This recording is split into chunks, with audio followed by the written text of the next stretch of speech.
आइए सीधे मुद्दे पर आते हैं और महाभारत की उस अद्भुत नैतिक प्रयोगशाला में उतरते हैं जहां अच्छाई और बुराई के बीच एक सीधी जंग का जो हमारा भ्रम है वो पूरी तरह से टूट जाता है।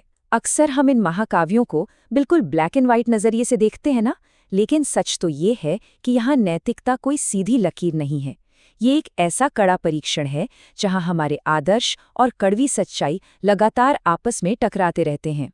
जरा द्रौपदी के इस चुभने वाले सवाल पर गौर करें, क्या मैं पहले हारी गई थी या युधिष्ठिर?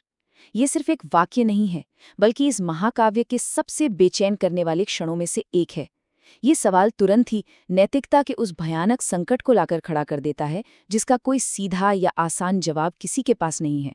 ये सोचने पर मजबूर कर देता है कि जब धर्म के रक्षक ही उसे तोड़ने लगें तो आखिर न्याय की गुहार किससे लगाई जाए। खैर, इस संकट की गहराई को समझने के लिए सबसे पहले धर्म के मूल कॉन्सेप्ट को समझना बहुत जरूरी है। धर्म का शाब्दिक अर्थ ही है वो जो समाज को एक साथ जोड़े रखता है या सहारा देता है। पारंपरिक तौर पर इसे इंसान के कर्तव्य, उसकी धार्मिकता और सच्चाई का एक बहुत ही सख्त और न बदलने वाला रास्ता माना गया है। मतलब यही वो मजबूत नींव है जिस पर पूरे समाज का ढांचा टिका है। अब वेदांत केसरी जैसे पारंपरिक ग्रंथों को देखें तो समझ आता है कि धर्म कोई हवाई बात नहीं है। इसके 8 बहुत ही स्पष्ट स्तंभ हैं: यज्ञ करना, वेदों का अध्ययन, दान देना, तपस्या, सत्य, क्षमा, आत्मसंयम और किसी चीज का लोभ ना करना। ये सभी मिलकर धर्म का एक परफेक्ट ढांचा तैयार करते हैं। और इन सब के ऊपर बैठता है एक सबसे अहम सिद्धांत, अहिंसा, जिसका मतलब सिर्फ मारकाट से बचना नहीं है, बल्कि दूसरों के साथ बिल्कुल वैसा ही बर्ताव करना है जैसा हम खुद के लिए चाहते हैं। इस ऊंचे आदर्श का सबसे खूबसूरत उदाहरण तब देखने को मिलता है जब धर्मराज युधिष्ठिर की एक बहुत ही कठिन परीक्षा होती है। यक्ष के सभी सवालों का सही जवाब देने के बाद जब उन्हें अपने मृत भाइयों में से किसी एक को जिंदा करने का मौका मिलता है तो वो क्या करते हैं? पूर्ण निष्पक्षता के लिए वो अपने सगे भाइयों भीम या अर्जुन को नहीं, बल्कि अपनी सौतेली माँ के बेटे नकुल को चुनते हैं। यह विशुद्ध धर्म और पूर्ण न्याय का एकदम चरम बिंदु है। लेकिन असली चुनौती तब शुरू होती है जब नैतिकता के इसी ढांचे में एक गहरा संकट पैदा हो जाता है। क्योंकि कहानी सिर्फ इन आदर्श स्थितियों पर आके नहीं रुकती, यहीं से विचारधाराएं 2 हिस्सों में बंट जाती हैं। एक तरफ है कर्तव्य आधारित नैतिकता, जहां नियम ही सब कुछ है, अंजाम चाहे जो हो। और दूसरी तरफ है परिणाम आधारित नैतिकता, यानी एक ऐसा प्रैक्टिकल नजरिया जहां एक बड़ी जीत के लिए या कह लीजिए बड़े धर्म को बचाने के लिए श्री कृष्ण जैसे मार्गदर्शक भी कूटनीति और थोड़ा बहुत छल को सही ठहरा देते हैं। और सबसे ज्यादा हैरान करने वाली बात ये है कि कैसे हमारे सबसे बड़े और आदर्श नायक भी युद्ध के नियमों को खुलेआम तोड़ते हुए नजर आते हैं। सत्यवादी युधिष्ठिर का वो आधा सच अश्वत्थामा मारा गया, मानो उस जमाने का कोई बहुत ही चतुर पॉलिटिकल स्पिन हो। भीम का दुर्योधन की कमर के नीचे वॉर करना या अर्जुन का निहत्थे कर्ण पर बाण चलाना, ये सब इसलिए किया गया ताकि अंत में जीत धर्म की ही हो। मतलब धर्म को बचाने के लिए ही आदर्श नियमों की बलि चढ़ा दी गई। अब आते हैं उस सबसे मशहूर और विनाशकारी घटना पर जहां धर्म पूरी तरह से खामोश हो गया था, वो कुख्यात द्यूत क्रीड़ा। नैतिकता का ये सबसे बड़ा संकट कुरुक्षेत्र के मैदान में नहीं, बल्कि हस्तिनापुर के उस आलीशान दरबार में दिखाई देता है। विदुर जैसे समझदार लोगों की लगातार चेतावनियों के बावजूद युधिष्ठिर एक विनाशकारी खेल में फंसते चले जाते हैं। एक अजीब सी मजबूरी में दांव बढ़ते जाते हैं। पहले राज्य हारते हैं, फिर अपने भाइयों को, फिर खुद को, और अंत में अपनी पत्नी द्रौपदी को भी दांव पर लगा बैठते हैं। ये देखना वाकई सिहरन पैदा कर देता है कि कैसे सब कुछ हाथ से फिसलता चला गया। लेकिन इस पूरे खेल की जड़ में एक बहुत बड़ा और भयानक धोखा था। ये कोई आम जुआ नहीं था, बल्कि दुनिया का शायद सबसे पुराना और सबसे खतरनाक रिग्ड कसीनो था। शकुनी के वो पासे, जिनके बारे में कहा जाता है कि वे उसके पिता की हड्डियों से बने थे, वे पूरी तरह से शकुनी के इशारों पर नाच रहे थे।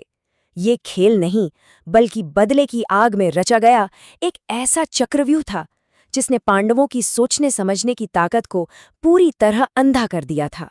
जब द्रौपदी को घसीटते हुए उस भरी सभा में लाया जाता है तो एक बहुत ही चुभने वाला सवाल उठता है, भीष्म, द्रोण और कृपाचार्य जैसे समाज के सबसे बुद्धिमान और धर्म के प्रकांड विद्वान उस वक्त खामोश क्यों बैठे रहे? उनकी वो चुप्पी इस बात का सबसे बड़ा सबूत है कि उस एक पल में वो तथाकथित महान धर्म एक इंसान की गरिमा बचाने में पूरी तरह से बेबस और पंगु हो चुका था। पर द्रौपदी वहां सिर्फ जुल्म नहीं सहती। वो पलटकर उस पूरी सभा से एक बेहद कुशल वकील की तरह सवाल करती हैं। वो पूछती हैं कि जो पुरुष खुद को ही हार चुका है, क्या उसे किसी और को दांव पर लगाने का कानूनी या नैतिक अधिकार है?